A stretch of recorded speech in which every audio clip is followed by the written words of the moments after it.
Can you hear me okay? Okay. I think half the panel has already passed on my deal. So this actually pitches for founders.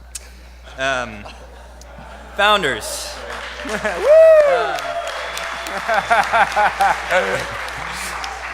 When you finish a financing, this is how you issue stocks. Sorry.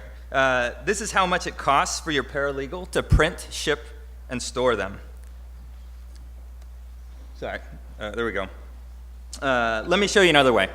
This is how you issue electronic shares on eShares. This is how your investor gets those shares, and this is how much it costs. Let's talk about employee stock options. This is how you grant options today. This is how you track their vesting schedules.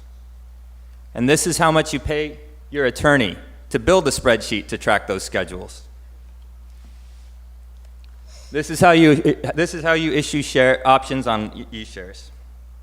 This is what your employee receives, and this is how much it costs. It's crazy cheap. Cap tables. This is how you manage your cap table today. Sorry.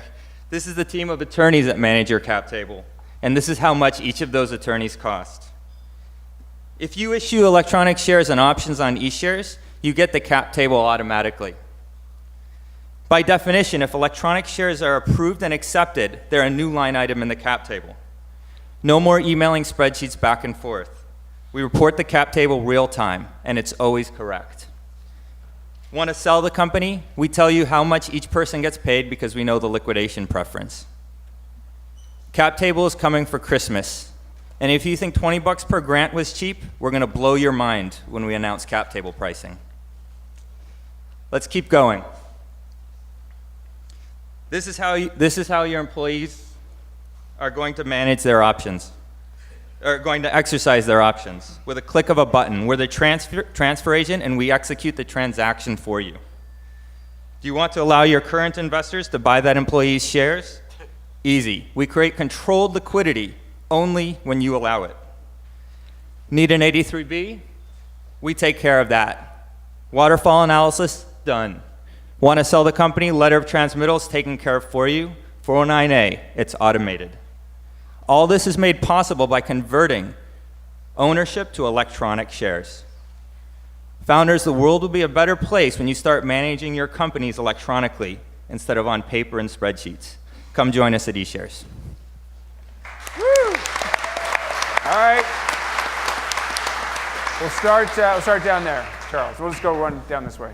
I'll out myself as someone who passed on Henry's deal right off the bat. Can you talk a bit about how you think about the go-to-market and sort of startup acquisition approach and that part about customer acquisition? Yeah, it's a lot of hand-to-hand combat. It's blocking and tackling. We're working with law firms. We're going direct. We're pitching here. We've got 72 companies, I think, today on board. This week we averaged a little over one company a day. Not great, but a month ago we were averaging one a week. So we'll see how long that trend can continue. Definitely, we have an 80-20 rule. We got a lot of smaller companies through direct, but the companies that are really valuable to us come through law firms, and that's starting to ramp up for us. Jane. I didn't pass on your deal, but my investment committee would think I was mental if I brought it, so sorry. Can you just talk a little bit about some of the barriers to entry, I guess, if I was a big financial services company? This seems like it'd be a good business to get into.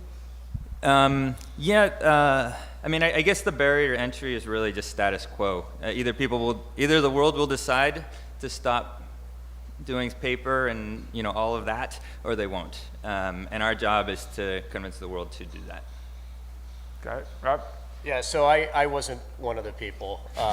And the question I have around that is whether you gave that presentation to the people or you gave something else, because that was a very well... Charles was like, that's wrong. That's different. That was better. Yeah, I was going to say, this is very well done. So I love the way you described the product, the problem, the way it would work. It would be nice to understand kind of where you are in building the company. And probably the main question that we would have as a firm is about ultimate market size and outcome. And it could be just a great company to start, but is it a company that's ultimately worth a few $100 million in an acquisition, or could it be much bigger? And what would those, so the follow-on question is, the question answer is, what would the follow-on products be, or do you think this is the main product that builds a big company? Yeah, so the market size question, I think, is the ultimate question any potential investor has to answer. The way that we think about it is, if you imagine a world where eShares wins, we think it's a winner take all. So imagine where we are the transfer agent, right? We're not storing documents, we're storing database tables. We are the DTCC of private companies. And we're the only ones in the world that can execute transactions on private companies. If you imagine a world where that exists, and now that the Jobs Act is taking away the regulatory pressure to go public, if eShares exists, we can provide the liquidity to companies that suddenly now companies don't have a reason to go public. And if eShares succeeds, right, if the world accepts eShares, companies will no longer have to go public. That's our bet. All right. Howard? So I was one of the guys who did see you a while ago, and this is a very different pitch than you did before.